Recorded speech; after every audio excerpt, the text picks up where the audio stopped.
Hello students. सो आज हम lecture number 2 start करने जा रहे हैं आपका स्ट्रेटजीज इन फूड प्रोडक्शन वाले आपके चैप्टर से। So as I told you earlier कि इस चैप्टर से जितने भी इंपॉर्टेंट पॉइंट्स हैं मैं सिर्फ आपके साथ वही डिस्कस करूँगी जिसके बेसिस पे आपको कॉम्पिटिटिव एग्जाम्स में क्वेश्चन आ सकते हैं। So out of that questions एक इम्पॉर्टेंट सेक्शन हमारे पास ये है। यहाँ पे आपके पास जैसे आपको दिख रहा है यहाँ पे दिया गया है some important diseases of economically important plant. आपके पास क्रॉप का नेम है, उससे रिलेटेड डिजीज़ है और कौन सा पैथोजन या माइक्रो ऑर्गेनिज्म उस डिजीज़ को कॉज करता है उसका नेम है। But out of all this आपने सिर्फ वही इंपॉर्टेंट याद रखने हैं which I had marked here. So number 1 जो हमारे पास है पोटैटो क्रॉप है। पोटैटो में late blight of potato name से एक डिजीज़ होता है और उसका पैथोजेनिक एजेंट जो है दैट इज़ फाइटोफथोरा इन्फेस्टेंस। सो ये नेम आप याद रखोगे। इन केस ऑफ कॉम्पिटिटिव एग्जाम आपको इससे रिलेटेड क्वेश्चन इंपॉर्टेंट पूछे जा सकते हैं। देन सेकेंड हमारे पास शुगर केन है। शुगर केन में red rot of sugar cane या red stripe of sugar cane names से कुछ डिजीजेस होते हैं और उनके जो कॉजेटिव एजेंट है दैट इज़ कोलेटोट्राइकम फैलेटम या फिर सुडोमोनास रुब्रिलेनियंस। सो ये दो आपके पैथोजेनिक एजेंट जो ये डिजीजेस कॉज करते हैं। And out of all these सबसे इंपॉर्टेंट है टोबैको प्लांट। उसका डिजीज़ टोबैको मोज़ैक डिजीज़ जो कि टोबैको मोज़ैक वायरस कॉज करता है, जो आपने +1 में भी पढ़ा हुआ होगा। सो ये कुछ इंपॉर्टेंट आपके डिजीज़ेस है which are cause by the different pathogenic agents जो आपको याद रखने हैं और इनके बेसिस पे आपको क्वेश्चन पूछा जा सकता है in case of your competitive exam. Then उसके बाद ये हमें बोलता है methods of breeding for the disease resistance. ऐसे कौन से मेथड है जिससे हम डिजीज़ रेजिस्टेंट प्लांट बना सकते हैं। ये सारे मेथड आपने पहले पढ़ चुके हो आप लास्ट लेक्चर में। कन्वेंशनल ब्रीडिंग के जो मेथड है ये हमने पढ़ ली है, जैसे कि हमारा स्क्रीनिंग, जर्म प्लास को स्क्रीन करना, फिर हाइब्रिडाइजेशन करवाना पेरेंट प्लांट की, फिर सिलेक्शन करना और फाइनली टेस्टिंग करके फिर फील्ड में उस क्रॉप को लेके आना। सो ये सारे पॉइंट्स हम पहले ही डिस्कस कर चुके हैं। Then we have some released crops varieties bred by the hybridization and selection for the disease resistance to fungi, bacteria and viral diseases. So कुछ ऐसे क्रॉप है और उन क्रॉप्स की वेराइटीज़ के आपको नेम लिख के दिए गए हैं जो कि रेजिस्टेंट है toward a particular type of disease. So जिसमें से इम्पॉर्टेंट जो है वो आप याद रखोगे। सबसे पहले वीट। वीट का वेराइटी जो हिमगिरी है वो रेजिस्टेंट है। इस पर कौन सा डिजीज़ नहीं हो सकता? लीफ एंड स्ट्राइप रस्ट या हिल बर्ट, ये डिजीज़ इस प्लांट में नहीं हो सकता। ब्रासिका सेकेंड हमारा क्रॉप, सरसों जिसको हम बोलते हैं। पूसा स्वर्णिम, ये वाइट रस्ट के लिए रेजिस्टेंट है। इस पे वाइट रस्ट का जो आपका पैथोजेनिक एजेंट है वो वर्क नहीं करेगा। काउपी, काउपी में जो उसका वेराइटी है दैट इज़ पूसा कोमल और ये बैक्टीरियल ब्लाइट से रेजिस्टेंट है। इसको बैक्टीरियल ब्लाइट वाला डिजीज़ आपका इन्फेक्ट नहीं कर सकता। सो इनके बेसिस पे आपको कॉम्पिटिटिव एग्जाम में क्वेश्चन पूछे जाएंगे जो कि बहुत इंपॉर्टेंट सेक्शन है। देन हम नेक्स्ट आपका चेक करते हैं। अभी तो हमने पढ़े कन्वेंशनल ब्रीडिंग के मेथड दैट जो आपने सारे के सारे चेक किए। अब म्यूटेशंस हैं। हम म्यूटेशंस की भी हेल्प से ब्रीडिंग मेथड्स को या आपके प्लांट्स को बेसिकली डिजीज़ रेजिस्टेंट बना सकते हैं। वो ब्रीडिंग मेथड जो है ये बोलता है आपको it is the process by which the genetic variations are created through changes in the base sequence within the genes resulting in the creation of a new character or trait that is not found in the parental type. So by the help of आपके mutations या genetic variations हम ऐसे plants बना सकते हैं जो कि उसके पेरेंट प्लांट से काफ़ी ज़्यादा डिफरेंट होंगे but they are hybrid. Mutations occur in nature, मतलब नेचुरल एनवायरनमेंट में जो म्यूटेशन होता है that is at a very slow rate और उसके लिए आप टर्म यूज़ करते हो spontaneous mutation. In view of extremely low frequency of desirable mutation, spontaneous mutation can not form the basis of breeding program. So इस type का slow mutation हमें नहीं चाहिए इस ब्रीडिंग प्रोग्राम को कैरी ऑन करने के लिए। आपको फास्ट म्यूटेशन चाहिए या फास्ट वेरिएशंस चाहिए।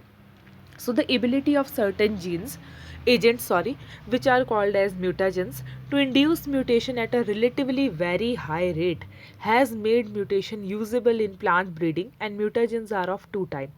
सो हमने क्या किया, क्योंकि नेचर में जो आपका एनवायरनमेंट में जो म्यूटेशन हो रहा है that is at a very slow rate and that is called as spontaneous mutation. So हमें उस टाइप का म्यूटेशन तो नहीं चाहिए।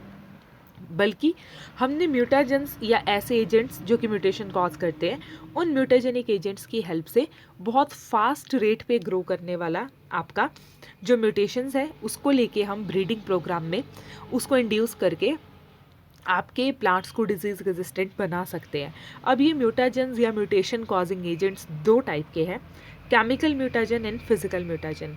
सो केमिकल म्यूटाजेंस क्या है? These are a variety of chemical like EMS. EMS का फुल फॉर्म भी आपसे पूछा जाता है in case of competitive exam, ethyl methane sulfonate and sodium azide, these induce mutation. ये केमिकल ऐसे एजेंट्स हैं जिनकी हेल्प से हमारे जेनेटिक मेकअप में चेंज आएगा, म्यूटेशंस आएंगे। Then we have physical mutagens. So physical mutagens क्या है? Like gamma rays, UV rays, X rays, ये सारे आपके फिजिकल म्यूटाजेनिक एजेंट्स हैं। सो इन दोनों की हेल्प से हम हाई रेट की फ्रीक्वेंसी वाले म्यूटेशंस को कॉज कर सकते हैं प्लांट में, which will help in providing us the disease resistant plants. Then it says mutations produce in response to a treatment with a mutagen called as induce mutation.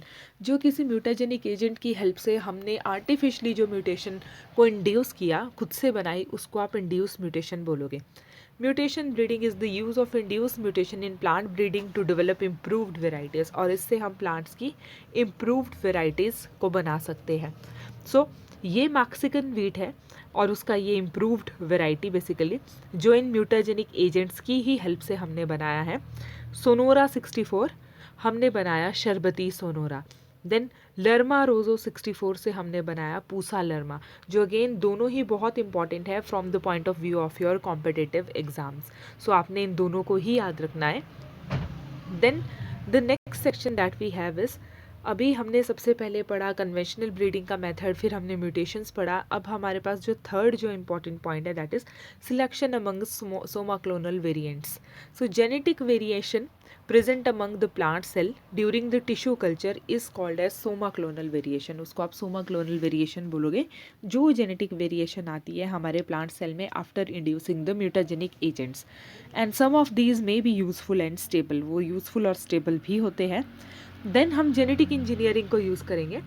This is the process in which the one or more genes for disease resistance are taken out.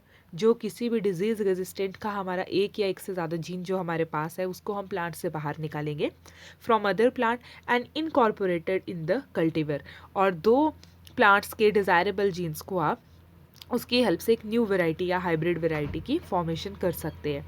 Then हमारे पास again कुछ important जो points है जो आपको याद रखने from the point of view of your competitive exam, वो ये है क्रॉप है, उसका वेराइटी है, और किस इंसेक्ट या पेस्ट के लिए वो रेजिस्टेंट है वो हमने चेक करना है। Brassica, one of the most important question for your competitive exam. इसका जो वेराइटी है दैट इज़ पूसा गौरव, और ये एफिड्स के लिए रेजिस्टेंट है। एफिड इंसेक्ट इसके ऊपर अटैक नहीं कर सकते। फ्लैट बीन, पूसा सेम2 या पूसा सेम3, जैसिड्स, एफिड्स या फ्रूट बोरर के लिए ये रेजिस्टेंट है। इट मीन्स इनके ऊपर इस टाइप के इंसेक्ट्स आपके या पेस्ट आपके अटैक नहीं कर सकते। देन ओकरा, जिसको कॉमनली हम भिंडी बोलते हैं, पूसा स्वामिनी एंड पूसा A4, ये शूट और फ्रूट बोरर के लिए रेजिस्टेंट है। सो इस पूरे चैप्टर से आपको क्रॉप, उसका वेराइटी, उसका रेजिस्टेंट नेचर या उसका इम्प्रूव्ड वेराइटी, उसी के बेसिस पे क्वेश्चन पूछे जाएंगे in case of your competitive exam. So आपने इस सेक्शन को इस तरीके से चेक करना है, बाकी ज़्यादा बहुत सारा पढ़ने की आपको रिक्वायरमेंट नहीं है। देन एक बहुत ही इंपॉर्टेंट आपको पॉइंट दिया गया है आपके सिलेबस से related.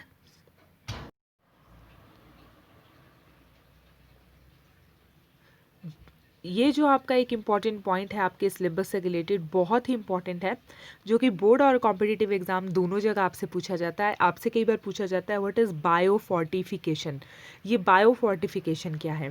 So it is the breeding of crops with higher level of vitamin, minerals or higher protein and healthier fat is called as biofortification। आप इसको बायोफोर्टिफिकेशन बोलोगे। जब हम क्रॉप्स को ब्रीड करवाते हैं with higher level of vitamins है, उसके अंदर मिनरल्स है, हाई प्रोटीन कंटेंट है उस क्रॉप के अंदर, या हेल्दियर फैट है, that process is called as biofortification and it is the most practical mean to improve the public health. क्योंकि हमें पता है बहुत सारे लोग ऐसे हैं जो कि खाना तो खाते हैं बट खाने के अंदर की जो इंपॉर्टेंट न्यूट्रिशनल जो कंपोनेंट्स है लाइक मिनरल्स एंड वाइटामिन्स वो उनकी बॉडी में अच्छे से नहीं जा पाते हैं।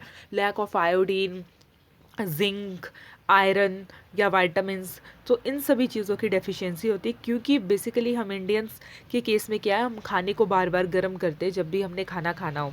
सो overheating basically kills the important vitamins and minerals. So अब हम क्या करते हैं, ऐसे क्रॉप्स को ही प्रोड्यूस करते हैं जिसमें कि इंपॉर्टेंट या higher level of vitamin, mineral, protein और हेल्थियर फैट्स होते हैं। So this is known as biofortification, इसको आप बायोफोर्टिफिकेशन बोलोगे। So students, this is all about the today's lecture. So आज कुछ इंपॉर्टेंट और बेसिक टर्मिनोलॉजी जो आपके आपके वेराइटीज़ है, आपके डिफरेंट प्लांट्स के, उनके नेम्स या ये किस चीज़ के लिए रेजिस्टेंट है या इम्प्रूव्ड वेराइटीज़ है, हमने वो सारी आपके एग्जांपल्स को आज चेक किया।